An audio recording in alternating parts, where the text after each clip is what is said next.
여러분들이 많은 궁금증을 느끼시고 인터넷이나 또 질문을 많이 하시는 그런 내용을 우선적으로 한번 말씀드려 보도록 하는 시간을 가져보도록 하겠습니다.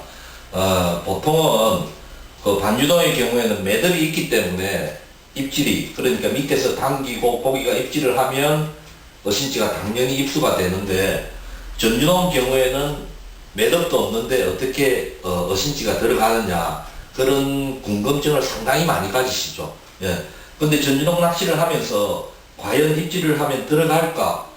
어떻게 들어가지? 이런 생각을 하게 되면 벌써 본인이 확신이 없는 상황이 되다 보면 옳은 전유동 낚시를 하실 수가 없기 때문에 왜 들어갈 수밖에 없는지 그 이유를 정확하게 하시고 본인이 느끼시고 또 확신을 가지시고 낚시를 하시면 도움이 되실 것 같아서 이 시간에 말씀드려 보도록 하겠습니다.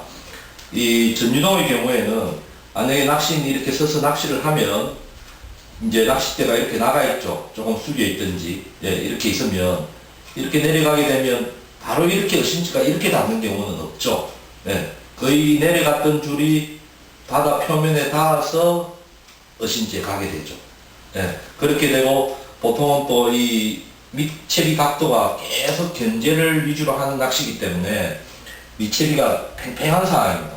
예, 뒷줄을 느슨하게 이래 관리를 못하게 되면 밑에 줄이 이렇게 될 수도 있겠죠. 이렇게 되면 벌써 입질 받을 확률도 없는 데다가 어신이 잘 나지 않게 됩니다.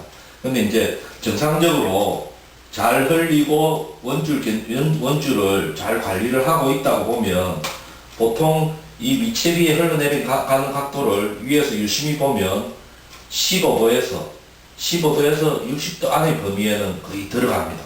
예, 그래 들어가는데 첫째 입질을 하는 이유는 이런 여러분들이 많이 말씀하시는 이 원줄 각도도 이유는 있습니다.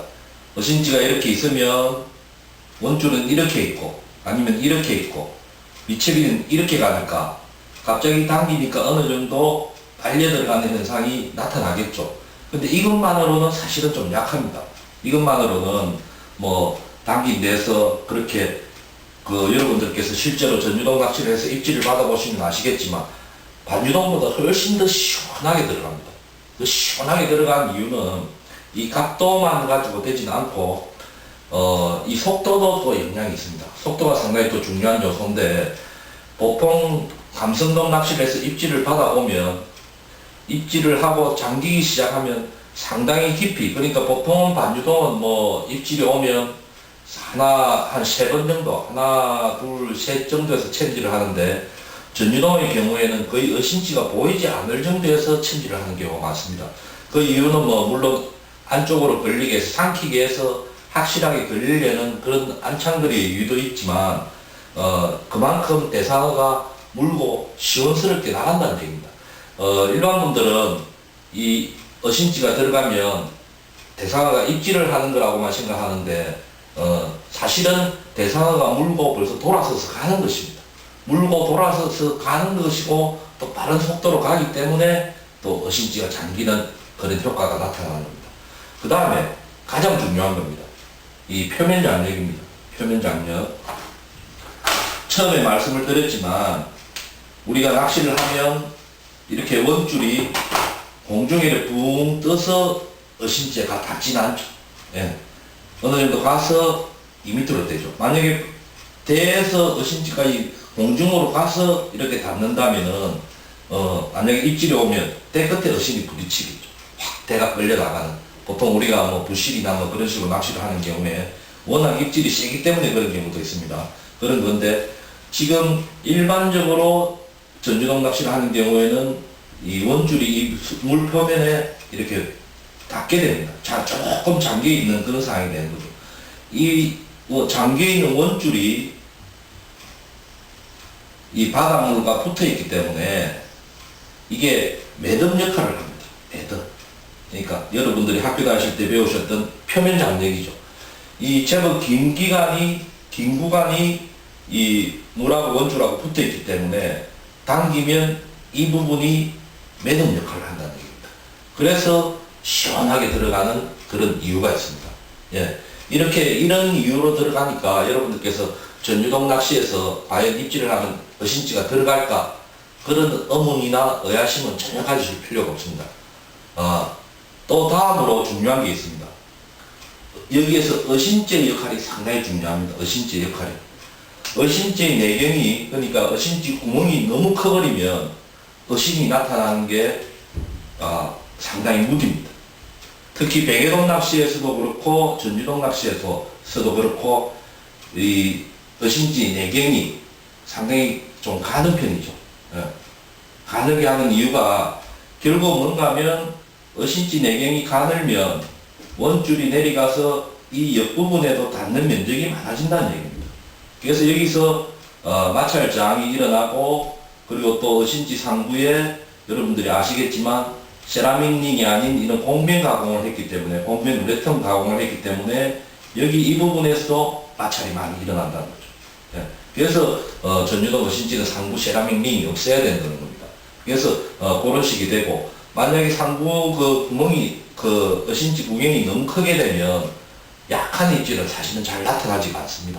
그리고 물고 가만히 있어도 그렇고, 물론 이런 전유동 전역지도 지가 대상어가 아주 약한 입질을 하거나 먹고 가만히 있는다든지 그런 경우, 한겨울에 수온이 되게 낮은 경우는 간혹가다 그런 경우도 있습니다. 그런 경우에는 깜빡깜빡 나타난다든지 흐르던지가 멈춘다든지 이런 현상으로 나타나는데, 제가 항상 드리는 말씀이지만 어신지가 수상하면 견제를 하셔야 됩니다.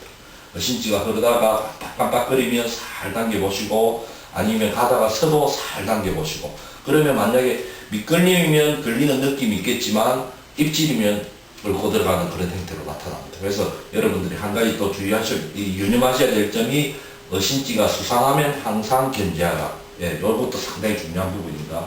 그 다음에 어신지 내경의 길이도 상당히 중요합니다. 어신지의 길이겠죠.